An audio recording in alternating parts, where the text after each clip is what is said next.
Pembangunan tower di 60 titik di Kota Palembang agar bisa dimanfaatkan oleh siswa dan guru untuk mendapatkan internet gratis dijadwalkan ulang akhir September atau Oktober mendatang. Karena menurut Sekda Kota Palembang Ratu Dewa, saat ini baru 40 tower yang siap dibangun. Salah satu yang diharapkan bisa memanfaatkan program ini adalah siswa dan guru TK dan PAUD di Kota Palembang. Sebab kelompok ini tidak mendapatkan subsidi kuota internet dari Kementerian Pendidikan dan Kebudayaan. Sekarang kita lagi akan bangun tower-tower untuk mengakomodir internet gratis untuk di kalangan siswa.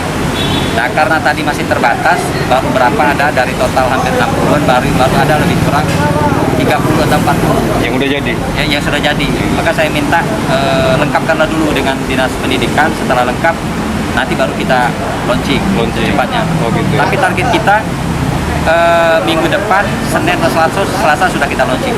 Udah di launching dan udah bisa digunakan, sebagian Pak ya? Sudah bisa dimanfaatkan.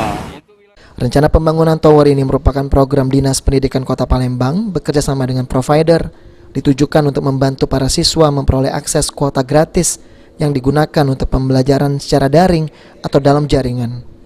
Untuk menggunakan fasilitas internet dari tower ini, guru hanya memasukkan nomor induk keluarga dan untuk guru honorer hanya memasukkan nomor unit pendidik tenaga pendidik atau NUPTK.